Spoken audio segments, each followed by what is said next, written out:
que nós paramos um pouquinho do nosso tempo hoje, estamos aqui reunidos para cultuarmos ao Senhor Jesus.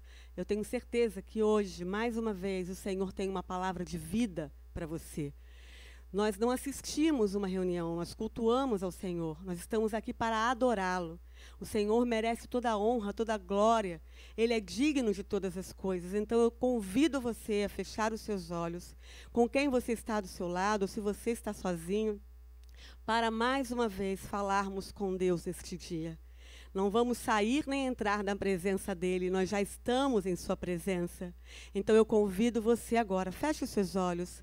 E se você não teve oportunidade de hoje agradecer ao Senhor pelo seu dia, essa é a oportunidade. Se você não teve a oportunidade também de dizer que Ele é amor, que Ele é bom, aproveite essa chance e fale para Ele. Ele quer ouvir a nossa voz. Deus bondoso, Deus eterno, Deus poderoso, nós estamos aqui, Senhor. Nós estamos aqui, Senhor, para ouvir a Tua voz. Os nossos corações e as nossas mentes abertas a Ti, Senhor. Espírito Santo, Senhor, e que em cada casa o Teu Espírito nesta hora possa adentrar e possa convencer cada coração que Tu és a resposta. No meio do caos, no meio de tantas coisas ruins, o Senhor é a resposta. Ele criou todas as coisas, Ele é o Senhor de todas as coisas. Nós não podemos perder a nossa fé, nós não podemos pecar com a nossa incredulidade, mas nós devemos adorá-lo, junto com a criação, porque Ele é o Rei e Senhor dos Senhores. Que nós possamos agradecer por esse dia, que nós possamos Te louvar por esse dia, Senhor, e saber que em todas as coisas o Senhor está conosco, o Senhor está conosco. Que nesse processo que cada um vive do seu dia a dia, da sua vida, nós podemos honrar ao Senhor, nós possamos honrar ao Senhor com a nossa fé. Obrigado, Senhor. Obrigado por tudo. No nome de Jesus, nós Te agradecemos. Amém. Vamos louvar?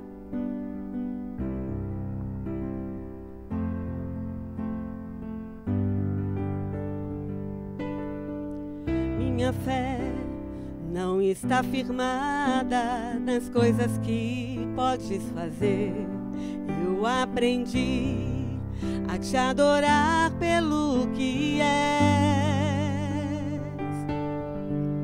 Dele vem o sim, o amém, somente dele, mais ninguém. A Deus seja o louvor. Cante mais uma vez. Minha fé não está firmada nas coisas que podes fazer. Eu aprendi a Te adorar pelo que és. Dele vem o sim, o amém, somente dele, mais ninguém. A Deus seja o louvor. Se Deus fizer, Ele é Deus. Se não fizer, Ele é Deus. Se a porta abrir, Ele é Deus. Mas se fechar, continua sendo Deus. Se a doença vier, Ele é Deus. Se curado eu for, Ele é Deus. Se tudo der certo, Ele é Deus. Mas se não der, continua sendo Deus. Eu não adoro pelo que Ele faz, eu adoro pelo que Ele é. Haja o que houver, sempre será Deus. Se Deus fizer, Ele é Deus. Se não fizer, Ele é Deus. Se a porta abrir, Ele é Deus. Mas se fechar, continua sendo Deus. Se a doença vier, Ele é Deus. Se curado eu for, Ele é Deus. Se tudo der certo, Ele é Deus. Mas se não der, continua sendo Deus.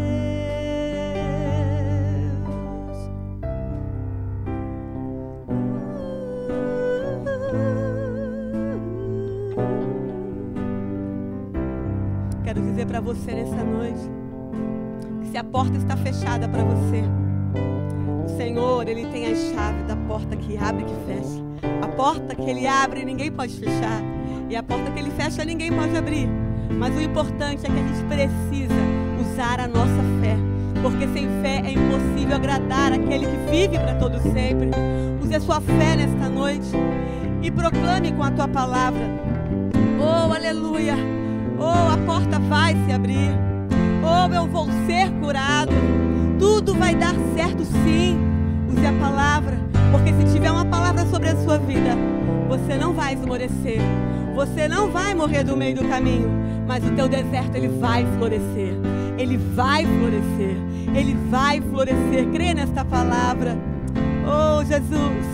Se Deus fizer, Ele é Deus. Se não fizer, Ele é Deus. Se a porta abrir, Ele é Deus. Mas se fechar, continua sendo Deus. Se a doença vier, Ele é Deus. Se curado eu for, Ele é Deus. Se tudo der certo, Ele é Deus. Mas se não der, continua sendo Deus.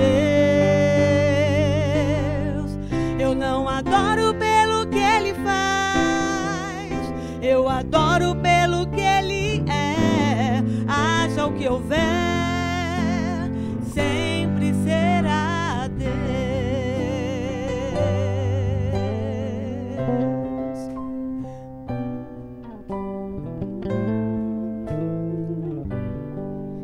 Tu sempre será Deus, Senhor, em nossa vida. Oh, Jesus, que o Senhor possa nos ajudar a crer, nos ajudar a caminhar, Senhor. Guia os nossos passos. Que nessa noite, Senhor, o Teu Espírito entre em cada coração. E que as águas do Teu rio, Senhor, inunde cada vida. Que nada seja igual. Que nada seja igual, Senhor. Venha mudar tudo de lugar. Venha nos transformar, Senhor. É o que nós Te pedimos. No nome de Jesus. Queremos ser parecidos contigo. Oh, a Tua palavra diz que o Senhor habita no meio dos louvores. Que o Teu povo possa adorar o Teu nome e ser cheio nesta noite.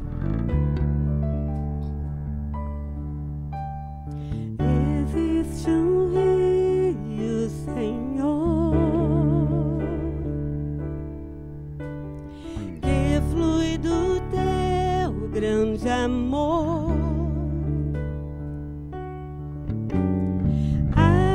Que correm do trono, águas que curam, que limpam, por onde o rio passar, tudo vai transformar. Pois leva a vida do próprio Deus. Este rio está neste lugar.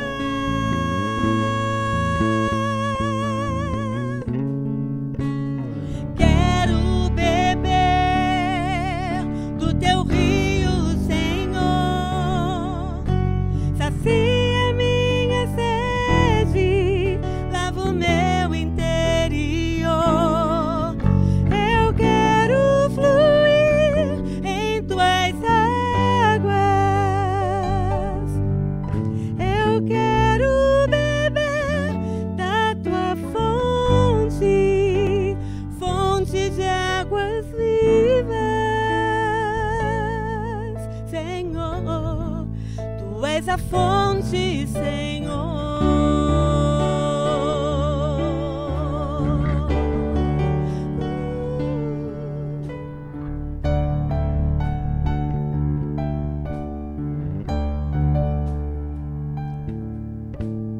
Existe um rio, Senhor,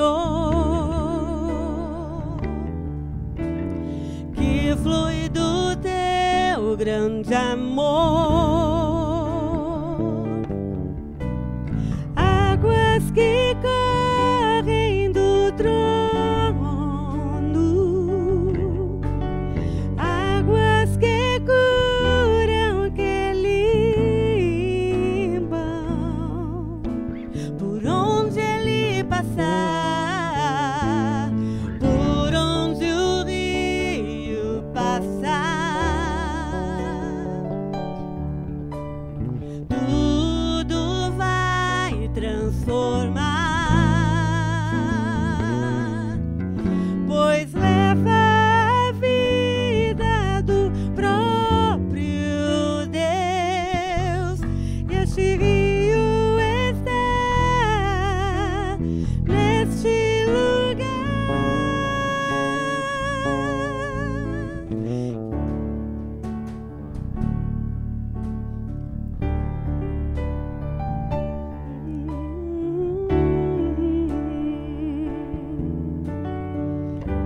Deixa ele entrar no seu lar,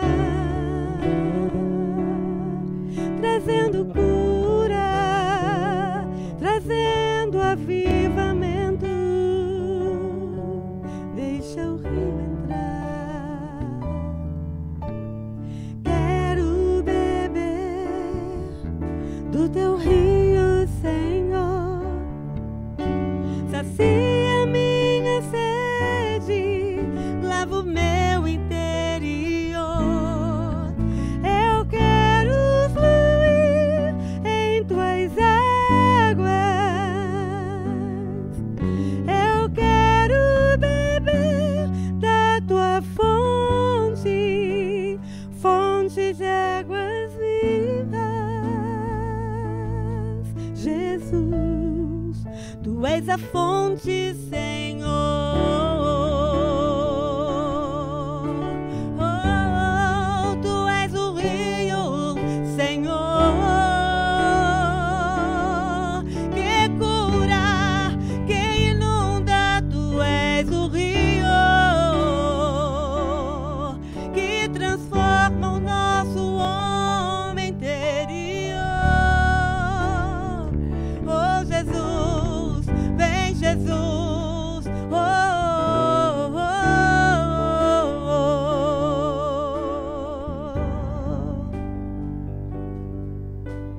Quero beber do teu rio, Senhor. Sacia minha sede, lava o meu interior. Eu quero fluir em tuas águas. Eu quero beber da tua fonte, fonte de águas vivas.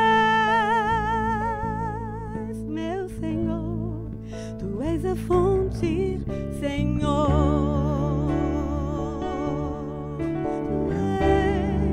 Tu és o rio, Senhor.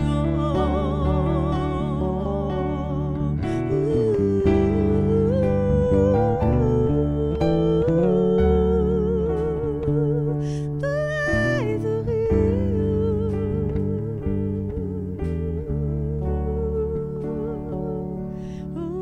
Te adoramos, te adoramos.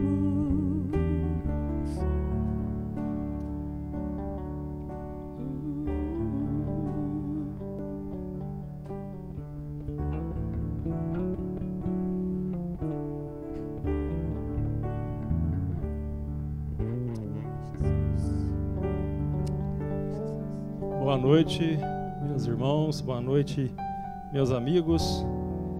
Graça e paz no Senhor Jesus. É com satisfação que estamos aqui para cultuar o Senhor, como já foi dito, para juntos podermos adorá-lo na beleza da sua santidade. Eu queria convidar você agora para estar fechando seus olhos, para a gente estar orando nesse momento, para a gente pedir a Deus que nos dirija na sua palavra, para que Ele continue falando aos nossos corações. Pai de amor, nós te adoramos, Senhor Jesus, continuamos adorando o Senhor com as nossas vidas. Queremos neste momento, Deus, adorar o Senhor, olhando para a Tua palavra, olhando para aquilo que o Senhor tem para nós nas Escrituras, Deus. Que o Senhor possa falar ao meu coração, possa falar ao coração daquele que está em casa, aquele que está nos assistindo, aqueles que estão aqui, Senhor. Que Teu Espírito Santo possa estar agindo em nossas vidas, no nome de Jesus. Amém. Irmãos, eu quero estar falando sobre um Deus soberano que criou todas as coisas pelo poder da sua palavra, que é o mesmo Deus que se fez igual e se fez homem. E eu quero estar olhando com vocês no livro de Gênesis. Quero estar olhando um pequeno prólogo, um prefácio do livro de Gênesis, do Evangelho de João e da Epístola de João, os primeiros versículos. E aqui nós podemos ver em Gênesis que o nosso Deus é o Rei do Universo, aquele que criou o cosmo pelo poder da sua palavra. E vemos também no Evangelho do apóstolo João que esse mesmo Rei do Universo materializou-se no mundo criado e se fez homem, como eu e como você. O Rei do Universo também, na primeira epístola, é aquele que veio para fazer e ter comunhão comigo e com você. E meu desejo nessa hora é o Salmo 19, versículo 14, que sempre gosto de mencionar. Que as palavras da minha boca e a meditação do meu coração sejam agradáveis a Ti, Senhor, minha rocha e meu resgatador. Irmãos, a palavra de Deus, no 2 Timóteo, capítulo 3, versículos 16 a 17, diz que toda a Escritura é inspirada por Deus, é útil para o ensino, para a repreensão, para a correção e para a instrução na justiça, para que o homem de Deus seja apto e plenamente preparado para toda boa obra. Então veja que como é rico, como é tremendo esse versículo, como ele traz informações preciosas para a gente. O texto diz que toda a Escritura. Quando falamos de toda a Escritura, estamos falando de Gênesis, Apocalipse, estamos falando de toda a narrativa, estamos falando de toda a genealogia, que a gente às vezes nem gosta de ficar olhando, mas toda a Escritura é inspirada por Deus. E ela tem uma utilidade, que é nos ensinar, que é nos repreender, que é nos corrigir, que é nos instruir na justiça. Para quê? Para que nós possamos ser homens e mulheres de Deus, aptas, preparados para toda boa obra. E olhando para isso, irmãos, que daqui a pouco eu quero estar olhando em Gênesis, no livro do Dr. Adalto Lourenço, que é um físico formado em teologia e mestrado em física, ele diz uma coisa muito interessante. A ciência moderna, com todas as suas falhas e incoerências, tornou-se o livro-texto pelo qual a verdade pode ser conhecida. Prefere-se aceitar aquilo que a ciência tem a dizer por meio dos seus pregadores do que aquilo que Deus relatou na sua palavra. Não é? Hoje, o que a gente percebe muitas vezes é isso, né? Que as pessoas estão dando muito mais atenção para as falhas e incoerências das ciências. Uma outra citação que ele faz, na verdade, mencionando um Nobel de Física de 1927, Arthur Holly Compton, ele diz assim: para mim, fé começa com a compreensão de que uma inteligência suprema trouxe o universo à existência e criou o homem. Não é difícil para mim ter esta fé, pois um universo organizado e inteligente testifica a favor da maior afirmação jamais pronunciada. No princípio, Deus. Essa foi a afirmação desse Nobel de Física. Irmãos, a Bíblia, ela não interpreta a história. A Bíblia, ela descreve a história. A Bíblia é única. sendo totalmente diferente de todos os demais livros históricos. A harmonia e a unidade das Escrituras, a existência da Bíblia até nossos dias, só pode ser explicado por um milagre. Um resumo para você observar. Esse livro tem 66 pequenos livros, escritos por 40 escritores, inspirados por Deus, num período de 16 séculos. E, na maioria dos casos, esses homens não conheciam uns aos outros. Viveram em lugares diferentes e distantes. Escreveram em 2 línguas principais, o hebraico, e o grego, e algumas partes em aramaico. Uma obra humana escrita em tais circunstâncias seria uma Babel indecifrável. A palavra de Deus, por isso fiz questão de ler 2 Timóteo 3,16, porque ela é toda inspirada por Deus. Irmãos, existe uns ismos, no nosso meio, na nossa vida, desde que a história é história. Existe o cientificismo, que é um conceito filosófico de matriz positivista que afirma que a superioridade da ciência sobre todas as outras formas de compreensão humana da realidade, a religião, a filosofia, a metafísica, por ser a única capaz de apresentar benefícios práticos e alcançar autêntico rigor cognitivo. E tem aquilo que a gente chama também de existencialismo. Existencialismo é uma doutrina filosófica centrada na análise da existência e do modo como os seres humanos têm existência no mundo. Segundo essa corrente filosófica, os seres humanos existem primeiramente e depois cada indivíduo passa a sua vida mudando a sua essência ou a natureza. E o que o homem é para o existencialismo? Olha só, preste atenção. O homem é aquilo que ele mesmo faz de si. É a isto que chamamos de subjetividade. Desse modo, o primeiro passo do existencialismo é de pôr todo homem na posse do que ele é e de submetê-lo à responsabilidade total da sua existência. Olha só.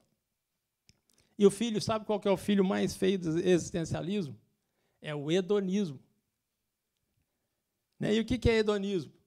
Hedonismo consiste em uma doutrina moral em que busca pelo prazer é o único propósito da vida. O prazer é o único propósito da vida.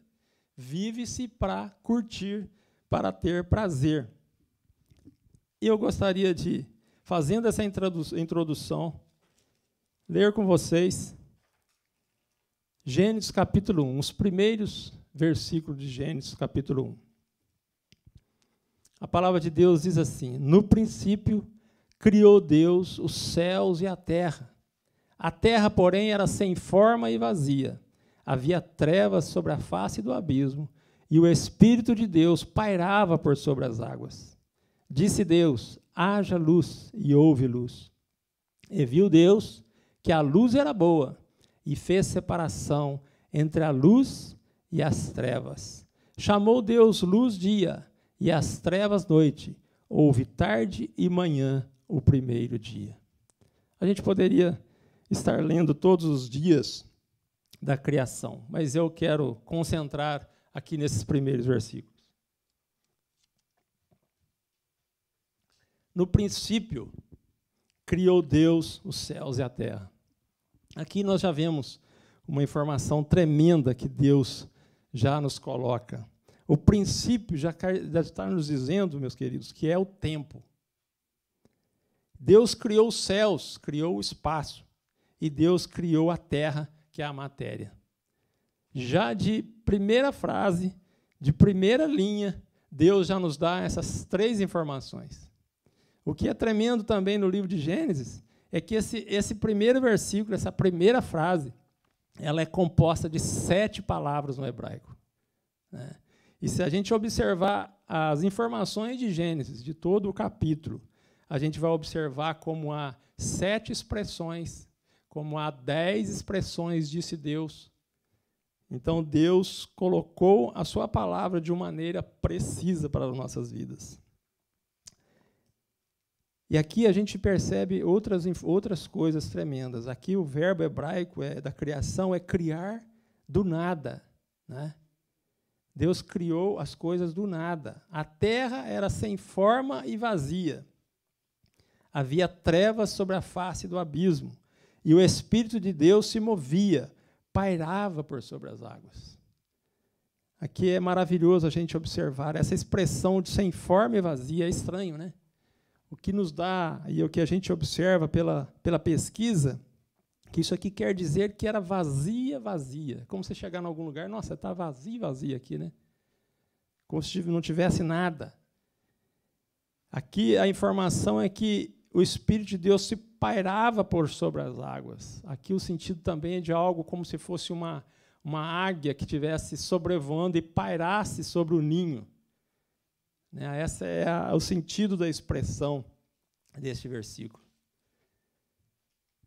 O propósito primário de Deus na criação foi o de preparar seres morais, espiritual e intelectualmente capazes de cultuá-lo. A obra de Cristo na redenção, com todo o seu mistério, tem uma finalidade simples e compreensível: restabelecer os homens na posição de que caíram e, de novo, incumbi-los de admirar e amar o trino Deus. Deus salva os homens para fazê-los adoradores. Essa é uma frase de A.W. Tozer. Nós somos adoradores. Ele nos fez para isso. Aqui nós já vemos, queridos, que eu quero chamar a sua atenção, que a presença, o Deus que aparece na primeira palavra, que no princípio criou Deus, é Elohim. É o Deus trino. Aqui nós vemos a presença do Pai, do Filho e do Espírito Santo. O Filho, o Filho Jesus Cristo já estava aqui. E nós sabemos, irmãos, pela palavra de Deus, que nós vivemos pela fé. E sem fé é impossível agradar a Deus. E esse mesmo texto que fala sobre a fé, que é Hebreus 11, o versículo 3 diz que pela fé entendemos que o universo foi formado pela palavra de Deus, de modo que o que se vê não foi feito do que é visível. É maravilhoso a gente poder perceber que a palavra de Deus, ela diz que a fé vem pelo ouvir, e ouvir a palavra. É lendo, é meditando, é ouvindo cada dia, é buscando que a nossa fé será aumentada. A nossa fé não vai ser aumentada se a gente não fizer nada, se a gente simplesmente achar, eu tenho fé. Tem fé natural, mas a fé na palavra tem que vir através da própria palavra, né? Irmãos, somos feitos do pó da terra, para dentro do qual Deus assoprou o Espírito da vida. Céu e terra estão presentes na essência da nossa alma. É diferente de qualquer outra criatura. Deus soprou o Espírito de vida em nossas vidas, no ser humano, quando criou Adão e Eva. Em Atos, capítulo 17, versículo 27 e 28, diz que Deus fez isso para que os homens buscassem e talvez tateando pudessem encontrá-lo, embora não esteja longe de cada um de nós. Paulo está discursando isso aqui lá em Atenas, né, porque ele percebeu que as pessoas estavam adorando um Deus desconhecido. Né, e aí ele diz, pois nele vivemos, nos movemos e existimos. Como disseram alguns dos poetas de vocês, também somos descendência dele. E no Evangelho de João, eu queria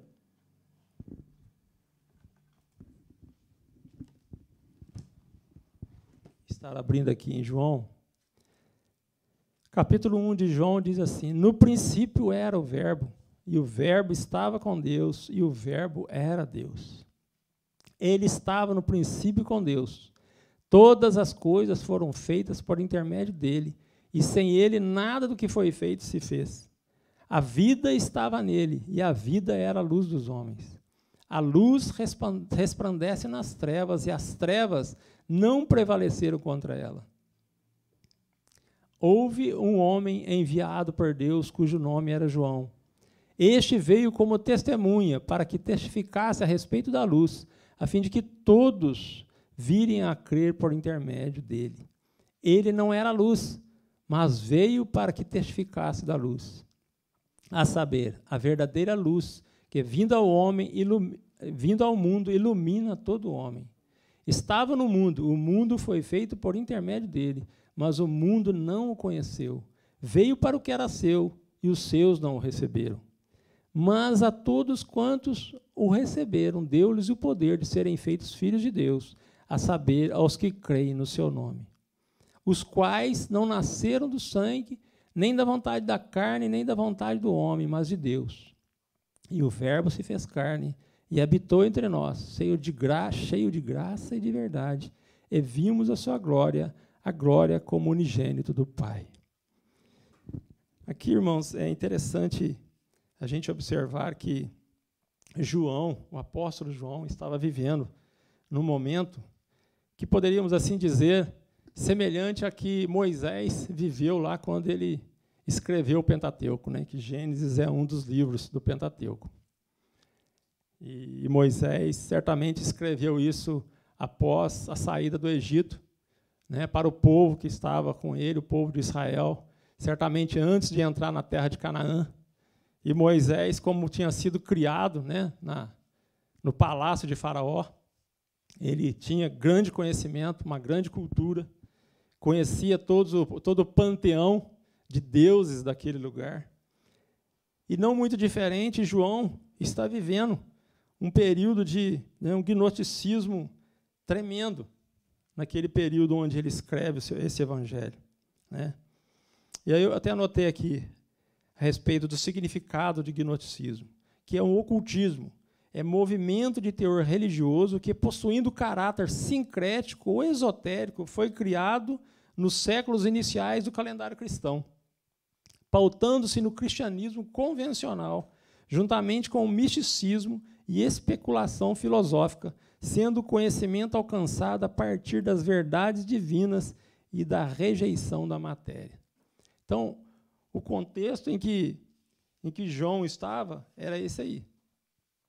Ele vivia no meio de gnósticos, né? Gnose vem do conhecimento. E a Bíblia também fala de Simão, o mago, que era um camarada desse naipe aí, né?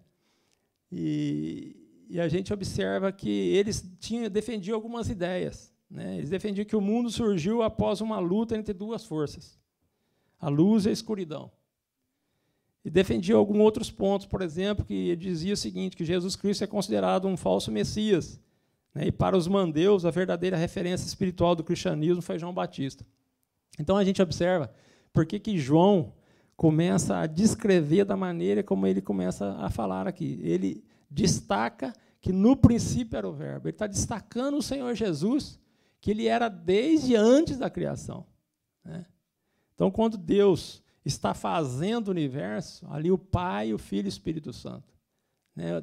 O Senhor Jesus é antes do antes, se a gente pode dizer assim, né? Ele veio antes de todas as coisas.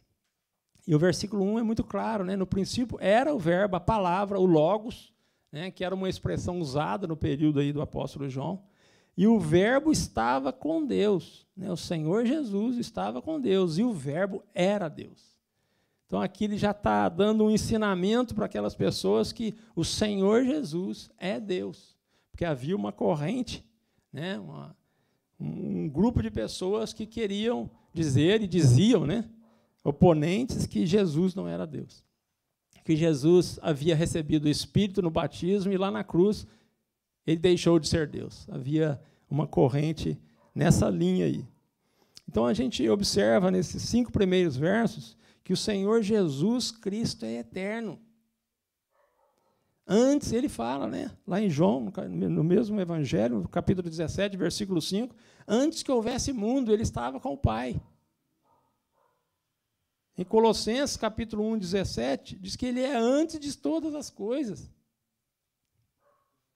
O Senhor Jesus Cristo é uma pessoa distinta de Deus Pai.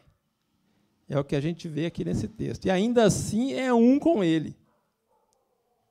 O Verbo estava com Deus. A gente vê aqui, então, a distinção. O Senhor Jesus estava com o Pai. O Senhor Jesus é o próprio Deus. João disse, o Verbo era Deus. O Senhor Jesus é o Criador de todas as coisas. João diz, todas as coisas foram feitas por intermédio dele, e sem ele, nada do que foi feito se fez. Irmãos, parece às vezes que a gente está chovendo no molhado quando a gente começa a falar assim a respeito de Jesus, mas eu vou te dizer uma coisa, às vezes a gente está lendo a Bíblia, está lendo o Antigo Testamento, está lendo livros históricos, e às vezes não se dá conta que o Senhor Jesus está ali. O Senhor Jesus está desde antes da criação. Né? E a gente começa a ver mais evidentemente isso a partir do capítulo 3 de Gênesis, versículo 15, quando fala da semente da mulher, mas o Senhor Jesus está em todo o texto. É só a gente procurar, é só a gente estudar que a gente vai ver que a pessoa de Jesus é a mais importante. O próprio Deus disse, esse é meu filho amado em quem tenho prazer. O Senhor Jesus tem que ser o prazer meu, tem que ser o prazer seu de todos os dias. É nele que nós temos que buscar. É Ele que se fez homem, é Ele que veio nos encontrar, é Ele que está buscando cada um, é Ele que está, através do apóstolo João, como dissemos, inspirando as Escrituras. O Evangelho que está comunicando àqueles judeus, aquelas pessoas daquela época que não o receberam. Né? É um Evangelho que está dando boas novas. Muitos não receberam, mas aqueles que receberam deu o poder de serem feitos filhos de Deus. É isso que Deus quer fazer na sua vida. Né, você que me ouve, Deus quer transformar você em filho. Ele não quer ter uma relação de criatura, Ele quer ter uma relação de intimidade, de comunhão. É que vamos ver na epístola de João, o próprio apóstolo, ele vai reafirmar isso. O Senhor Jesus é a fonte de luz e vida espiritual, é o que João deixa muito claro. A vida estava nele e a vida era a luz dos homens. Notemos, né, que tipo de pessoa que o Redentor da humanidade precisou ser. Eu anotei aqui o que John Charles Riley disse assim, notemos o tipo de pessoa que o Redentor da humanidade precisou ser, a fim de providenciar redenção eterna aos pecadores. Se para tirar o pecado do mundo foi preciso de ninguém menos que o próprio Deus eterno, é porque, aos olhos de Deus, o pecado é muito mais abominável que a maioria dos homens pode supor. A medida exata da malignidade do pecado é reconhecida quando consideramos a dignidade daquele que veio ao mundo para salvar os pecadores. Se Cristo é tão excelso, então o pecado é realmente abominável. Meu querido, olha, foi preciso o próprio Deus eterno, que habitava num lugar maravilhoso. E Filipenses deixa isso muito claro. Ele veio e se fez como um ser humano, como eu e você, com dores, com necessidade, com tristeza, chorou para poder se identificar, para poder ser o mediador, para poder nos levar ao Pai, para poder reconciliar com o Pai. E os versículos de 6 a 13, nós vemos que a natureza e o ofício do ministro de Cristo. Por que o evangelista está citando João Batista? Porque também aqui havia uma deturpação com relação a João Batista. Havia pessoas que faziam um entendimento errado de João Batista, que poderia ser o mediador entre Deus e o homem, somente o Senhor Jesus. Outra coisa, a principal posição ocupada pelo Senhor Jesus em relação à humanidade. Cristo é para as almas o que o sol é para o mundo. Né? E é interessante a gente observar lá em Gênesis, depois você pode olhar com cuidado, no versículo 3 diz que haja luz, no latim, né? Fiat lux, haja luz e houve luz. Mas se você observar e ler diversas vezes o capítulo 1 e capítulo 2 de Gênesis, a cada vez que você lê, você observa uma riqueza, um detalhe tremendo. E eu comecei a pesquisar e vi uma coisa incrível ali. O versículo, a criação no primeiro dia, Deus criou a luz. E se você for ver, o quarto dia foi quando ele criou os grandes luminares. Os grandes luminares é o sol e a lua. E aí você observa que o primeiro, segundo, terceiro dias houve tarde e manhã. Incrível, né? Que luz era essa? É para fazer a gente pensar. Que luz era essa que tinha noite, tinha dia, que houve separação entre trevas e luz, mas o sol, os grandes luminares, só foram criados no quarto dia. E também foi foi citado como grandes luminares justamente por causa da questão que ocorria naquele lugar. Né? Havia pessoas que tinham os seus deuses, Sol, né? O deus Ra. Então, você percebe o cuidado na Escritura para não misturar as coisas. Vemos neste trecho também a grande impiedade do coração do homem, né? Como nós falamos. E Colossenses deixa isso também claro, que nele tudo subsiste. E Romanos capítulo 1, 25 diz que os homens, né, trocaram a verdade de Deus pela mentira, adorando e servindo a criatura em lugar do Criador. Com razão, o coração natural é chamado, como diz Jeremias no capítulo 17, versículo 9, é desesperadamente corrupto. O meu coração, o seu coração é perigoso, né, é corrupto. Vemos os versículos 12 e 13, os muitos privilégios de todos os que recebem Cristo e nele creem. Aquele que recebe a Cristo, se você ainda não tem o Senhor Jesus, quando você se entrega ao Senhor Jesus, você se torna um filho. É um privilégio tremendo. E se tornar um filho é ter a garantia, é ter o selo do Espírito Santo e ter a promessa de um dia estar com Ele para sempre. Em Gálatas, no capítulo 3, versículo 26, diz que todos vocês são filhos de Deus mediante a fé em Cristo Jesus. Então, você se torna filho através da fé na pessoa de Jesus e somente do Senhor Jesus. E o versículo 14, que é um versículo que ele, vamos dizer assim, ele exalta e ele encerra, ele engloba grandes verdades. A principal verdade ensinada neste versículo é a encarnação do nosso Senhor Jesus, que também muitos não criam na encarnação do Senhor Jesus. Mas Filipenses, como eu disse aqui, embora sendo Deus, não considerou ser igual a Deus, e era algo que devia apegar-se, mas esvaziou-se a si mesmo, vindo a ser servo, tornando-se semelhante aos homens, e sendo encontrado em forma humana, humilhou-se a si mesmo, e foi obediente até a morte, e morte de cruz. Esse é o nosso Senhor Jesus, que se identificou comigo e com você. Somente Ele pode entender, somente Ele pode saber o que você passa. Somente Ele sabe a mazela que você vive, sabe o desespero que você pode estar nesse momento, né? O que você está pensando, o que você está vivendo. Somente Ele. Por quê? Porque Ele se fez como um de nós. Ele esteve aqui. Ele viveu entre nós. Ele viu, Ele chorou, Ele viu a necessidade, Ele viu a falta de esperança. Ele percebeu, viveu sem pecado, para poder ser o nosso mediador. E a primeira epístola, eu queria agora ir para o terceiro ponto, que a primeira epístola de João, também começando nos primeiros versículos, olha só.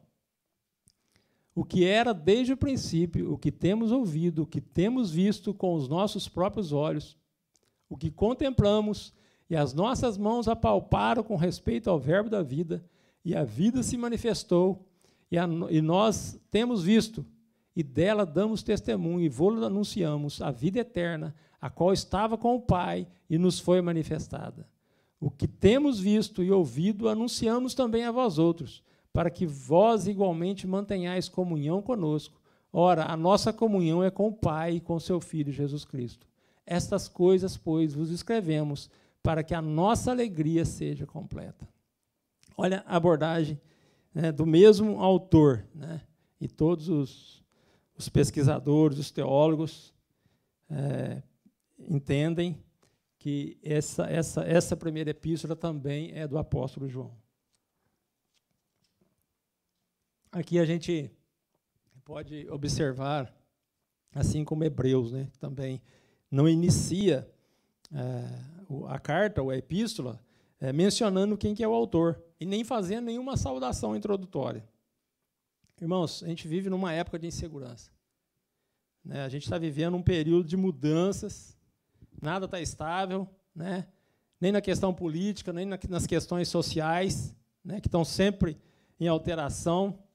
A sobrevivência, às vezes, fica duvidosa. Nós estamos vivendo essa crise, essa ameaça de saúde, essa situação econômica, essa recessão.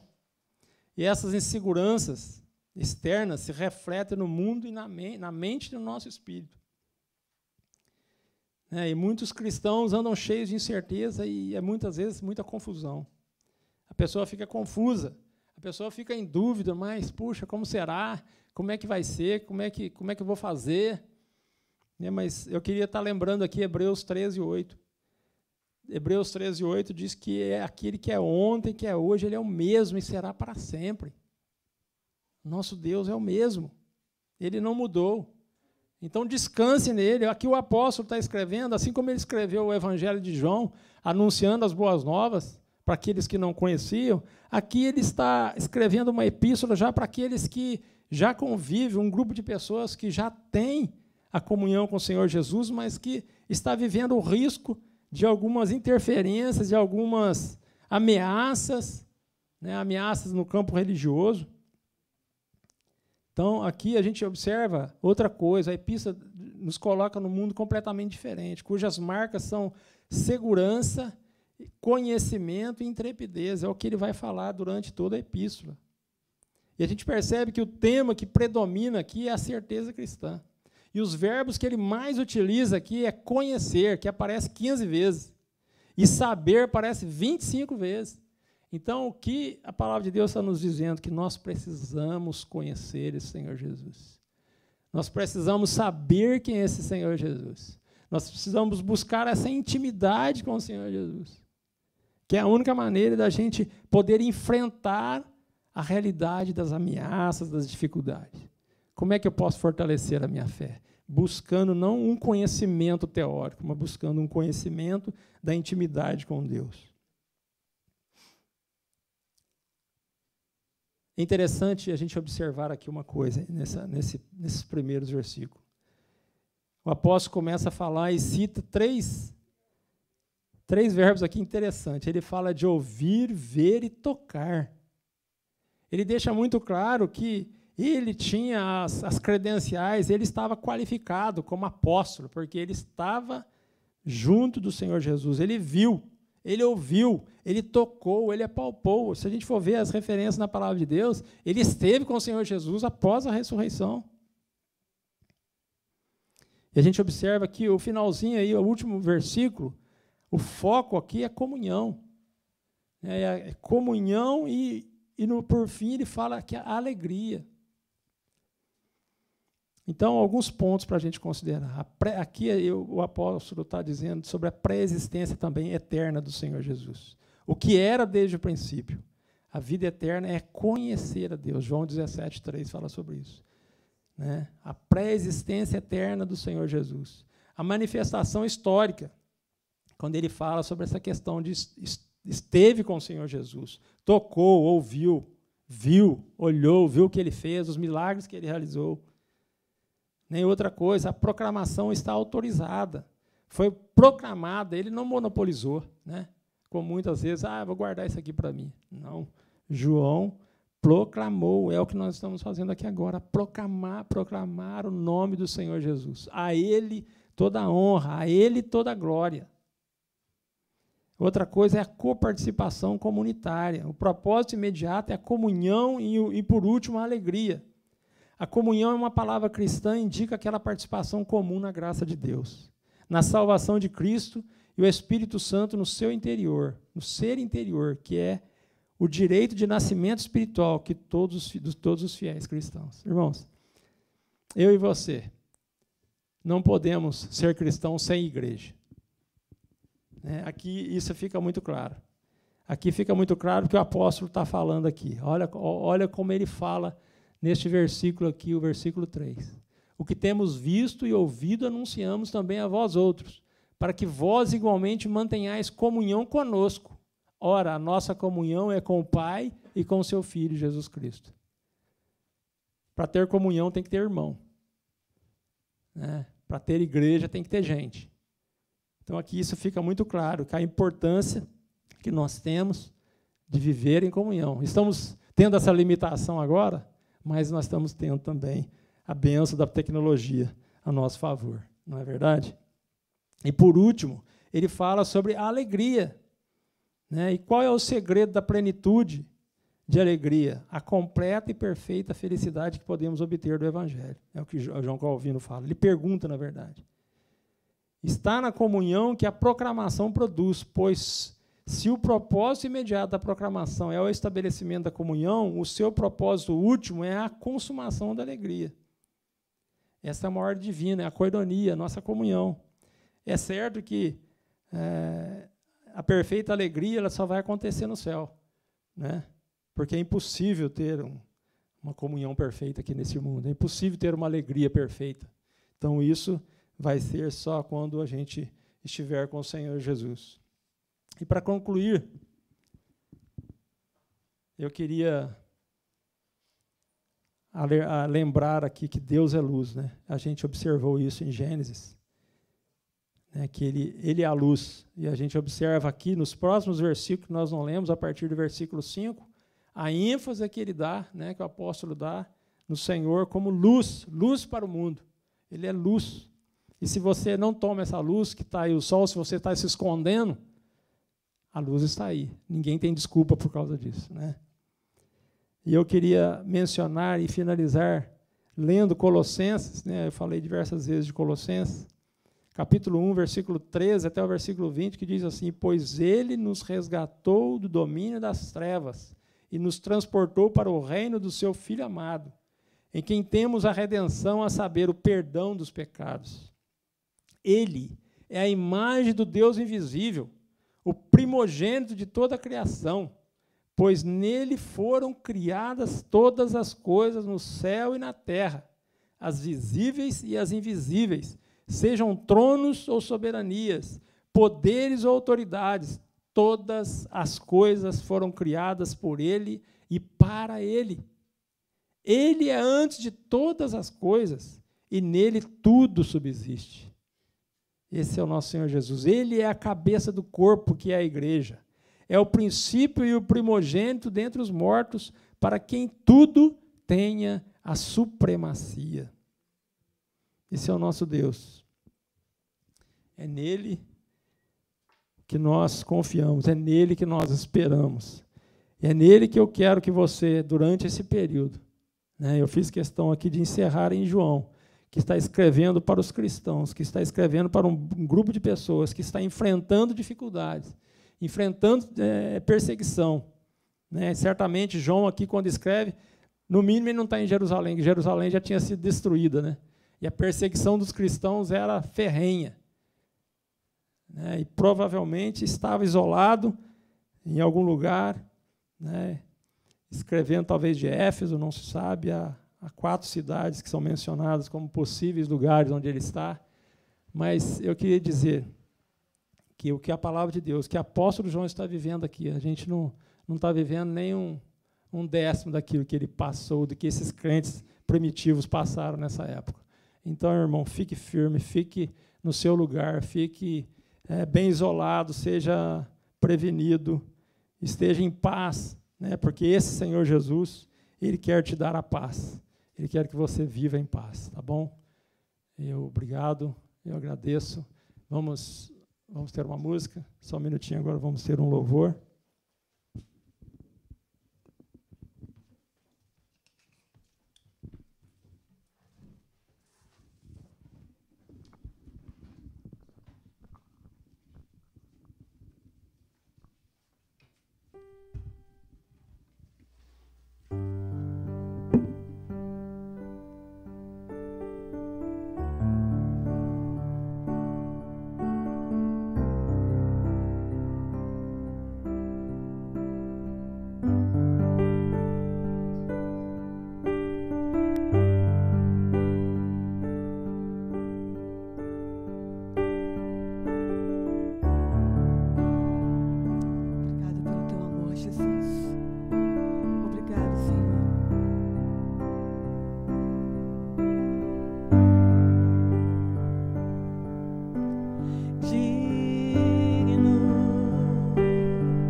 Santo.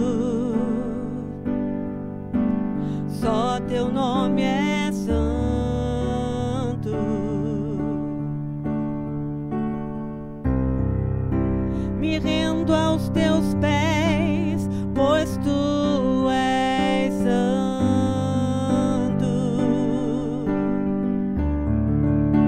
Tua graça me basta e ela me alcança, e ela me alcança.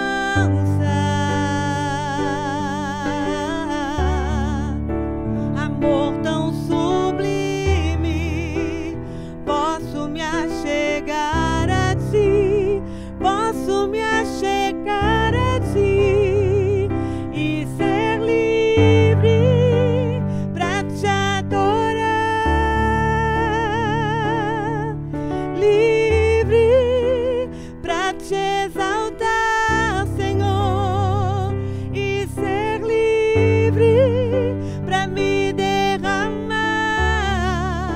diante de ti.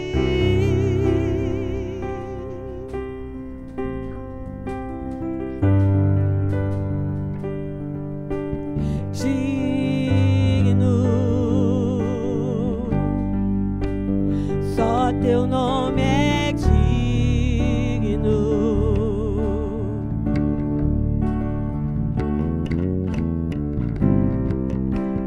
de receber adoração.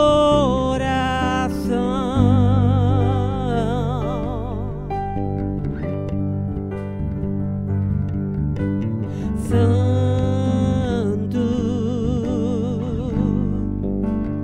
só o teu nome é santo.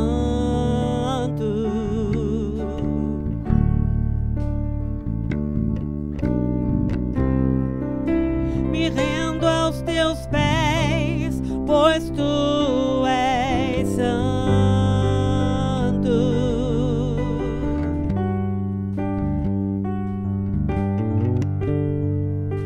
Tua graça me basta, ela me alcança, e ela me alcança.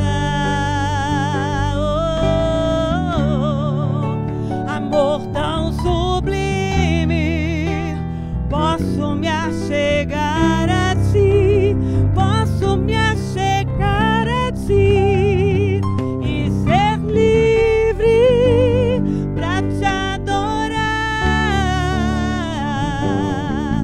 livre pra te exaltar, Senhor, e ser livre pra me derramar diante de ti.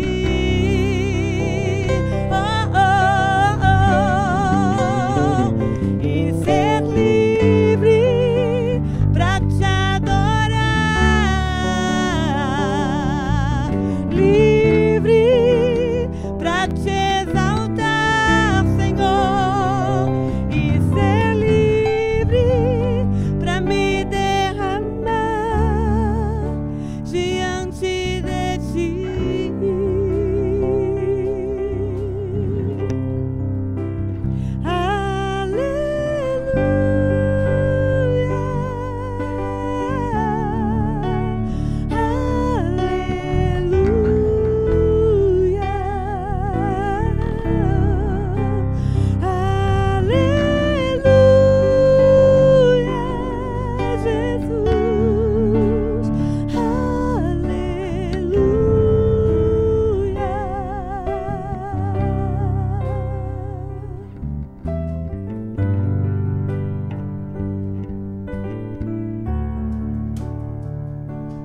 Amém. Louvado seja nosso Deus. Eu queria estar orando com vocês agora. Queria que você, onde estiver, fechasse seus olhos. Vamos agradecer a Deus por este tempo, por este momento que Ele nos deu. Pai querido, nós te adoramos e continuaremos te exaltando. A pessoa de Jesus, o teu Filho amado, aquele a quem o Senhor enviou para se entregar por mim, Pai. Ó Deus maravilhoso, jamais poderemos compreender a extensão do teu amor se não olharmos para a cruz, se não olharmos para o Senhor Jesus, naquela cruz que poderia ser minha, que poderia ser sua, Te louvamos, Senhor Jesus, porque o Senhor veio em nosso lugar, porque o Senhor fez aquilo que poderia ser feito, que nós jamais faríamos, ó Pai. Obrigado, Senhor Jesus, pela Tua morte, pela Tua ressurreição, pela esperança que o Senhor nos dá, Pai, de um dia vivermos contigo, conforme aqueles dias da criação, Senhor Jesus, quando o Senhor fez tudo perfeito, mas nós pecamos, Pai, caímos, mas o Senhor não nos deixou, o Senhor não nos abandonou, o Senhor veio ao nosso encontro, o Senhor prometeu e tem cuidado de nós até agora, Pai.